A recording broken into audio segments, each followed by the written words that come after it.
Sir ಇವತ್ತು ಚನ್ನಪಟ್ಟಣದಲ್ಲಿ ಸಮಾವೇಶ ಮಾಡಿದರೆ ಜಲಾಂದೋಲನ ಸಮಾವೇಶ ಕುಮಾರಸ್ವಾಮಿ ಪ್ರಶ್ನೆ ಎತ್ತಿದಿರಿ ಕುಮಾರಸ್ವಾಮಿ ಅವರಿಗೆ ಏನು ಹೇಳ್ತೀರಿ ಸರ್?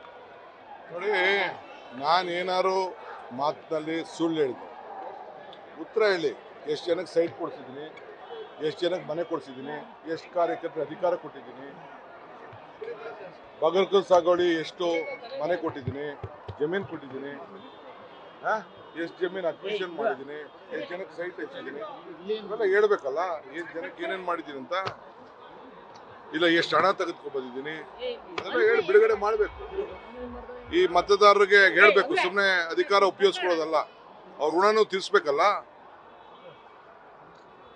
ರೈತನ ಮಕ್ಕಳು, ರೈತರಿಗೆ ಭೂಮಿ ಎಷ್ಟು ಕೊಡಿಸಿದ್ದೀರಿ,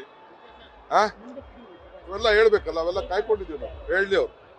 ಪ್ರಾಮಾಣಿಕವಾಗಿದ್ರೆ ಅಜ್ಜಯನ್ ಮೇಲೆ ಆಣೆ ಮಾಡ್ಲಿ, ಆಸ್ತಿ ಯಾಕೆ ಸಂಪಾದನೆ ಮಾಡಿದ್ದಾರೆ ಅಂತ ಕೇಳಿದ್ರೆ ಅದಕ್ಕೆಲ್ಲ ಒಳ್ಳೆ ವೇದಿಕೆಗಳಾಗಬೇಕು. ಸುಮ್ಮನೆ ಅದೆಲ್ಲ ಎಲ್ಲ ಹೋಗಿ ಭಾಷಣ ಮಾಡ್ಬಿಟ್ಟಲ್ಲ. ಅದಕ್ಕೆ ನಾನು ಕರೀತಾ ಇರೋದು, ದಾಖಲೆಗಳು ಉಳಿಬೇಕು. ದಾಖಲೆಯಲ್ಲಿ ಅವೆಲ್ಲ ಇರಬೇಕು. ಮುಂದಿನ ಪೀಳಿಗೆ ನಮ್ಮನ್ನು ನೋಡಬೇಕು. ಇಲ್ಲ ಅವು ಯಾವ್ದಾದ್ರು ಪಬ್ಲಿಕ್ ಡಿಬೇಟ್ ಬರಬೇಕು. ಪಬ್ಲಿಕ್ ಡಿಬೇಟ್ ಅಂದ್ರೆ ಯಾವ್ದಾದ್ರು ಟಿವಿಗಳು ಡಿಬೇಟ್ ಬರಬೇಕು, ನಾವಿಬ್ಬರೇ ಕೂತ್ಕೋಬೇಕು. ಇಲ್ಲ ಅಂದ್ರೆ ಅಸೆಂಬ್ಲಿಲಿ ಆಗ್ಬೇಕು. ಅಸೆಂಬ್ಲಿಲಿ ಅವ್ರ ಸೋದರ ಇದ್ದಾರೆ, ನಾನು ಕರೆದೆ, 2 ಸತಿ ಕರೆದೆ, ಬರಲಿಲ್ಲ. ನಾನು ರೆಡಿಯಾಗಿದ್ದೀನಿ. ಅವ್ರ ಸೋದರ ಇದ್ದಾರೆ, ಕೊಟ್ಬಿಟ್ಟು ಕಳಿಸ್ರಿ, ಐ ಆಮ್ ರೆಡಿ.